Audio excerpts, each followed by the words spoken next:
আরাফার দিনের রোজা আমাদের সকলের রাখা উচিত, কিন্তু এই রোজা রাখতে গিয়ে একটা বিভ্রান্তির মুখোমুখি আমরা হই, একটা প্রশ্নের মুখোমুখি আমরা হই। সেটা হলো যে আমরা আরাফাতের দিনের রোজাটা বাংলাদেশে মানুষেরা কোন দিনে রাখবো? আমরা কি 9 তারিখে রাখবো নাকি 8 তারিখে রাখবো? কারণ হাজী সাহেবরা আরাফাতে যেদিন অবস্থান করেন সেদিন আমাদের দেশে 8 তারিখ হয়, চাঁদের কি থাকে 8 তারিখ থাকে। তো আমরা কি হাজী সাহেবরা আরাফাতের মধ্যে অবস্থান করছেন সেদিকে তাকায় 8 তারিখেই রাখবো, নাকি হাজী সাহেবরা সৌদি আরবে যেহেতু 9 তারিখে আরাফাতের ময়দানে অবস্থান করছেন অতএব ওই 9-এর দিকে তাকে আমরা 9 তারিখে রাখবো? এটা নিয়ে একটা ধোঁয়াশা, একটা প্রশ্ন আমাদের ভেতরে কম বেশ আছে। এই প্রশ্নের উত্তরে আমরা কি করব সে করণীয় ক্ষেত্রে আমি সংক্ষেপে বলতে চাই, এক্ষেত্রে ওলামায়ে কেরামের দুটি মত আছে এবং দুইটা মতই গবেষণামূলক।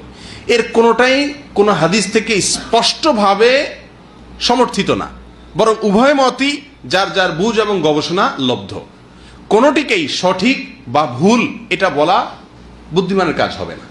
অনেক ওলামায়ে কেরাম বলেন আমরা হাজী সাহেবরা আরাফাতের ময়দানে যেদিন অবস্থান করবেন পৃথিবীর সকল প্রান্ত থেকেই আমরা হাজী সাহেবদের ওই অবস্থানের আরাফাতের অবস্থানের দিনেই কি রাখবো? রোজা রাখবো। এটাই হলো আরাফাত দিনের রোজা। যদি সেদিন কোনো দেশে ঈদ না হয় তাহলে আমরা রাখবো, সেটা আমার দেশে 8 তারিখ হোক 7 তারিখ হোক দেখার দরকার নেই। এটা হলো অনেক ওলামায়ে কেরামের মত। অনেক ওলামায়ে কেরাম বলেন না, আমরা 9 তারিখে রোজা রাখবো আমাদের দেশে, সেটা হাজী সাহেবদের আরাফাতে অবস্থানের পরের দিন হয়, অর্থাৎ এদেশে সৌদি আরবে ঈদের দিন হয়, ওই দিন আমাদের দেশে 9 তারিখ, আমরা 9 তারিখে রাখবো। কেন? কারণ নবী করিম সাল্লাল্লাহু আলাইহি ওয়াসাল্লাম যে আরাফাতের দিনে রোজা রাখতে বলেছেন, আসলে 9 তারিখকে, জিলহজের 9 তারিখকে আরাফাতের দিন বলা হয়। এখানে তারিখটা হলো উদ্দেশ্য, আরাফাতের দিন এটা হলো শুধুমাত্র নাম। জিলহজের 10 তারিখে ইয়মুন নাহর বলা হয়, জিলহজের 9 তারিখে ইয়মে আরাফা বলা হয়, জিলহজের 8 তারিখে ইয়মুত তারবিয়া বলে। এগুলো হলো এই দিনগুলোর এক একটা নাম। যেহেতু নবী সাল্লাল্লাহু আলাইহি ওয়াসাল্লাম আরাফার দিন রোজা রাখতে বলছেন, অতএব 9 তারিখে রাখবেন, এরকম একটা মত ওলামায়ে কেরাম বলেন। এখন আমরা কোন দিকে যাব? 8 তারিখে রাখবো নাকি 9 তারিখে রাখবো?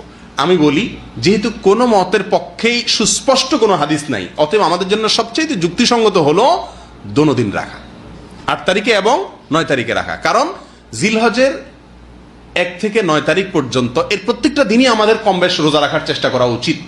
নবী সাল্লাল্লাহু আলাইহি ওয়াসাল্লাম বলেছেন, মা মিন আইয়ামিন আল আমালুস সালিহু ফীহিন্না আহাব ইলাল্লাহ মিন হাযিহিল আইয়াম। জিলহজের 10 দিনের চাইতে অন্য কোনো দিনে আমল আল্লাহ তাআলার কাছে বেশি প্রিয় না।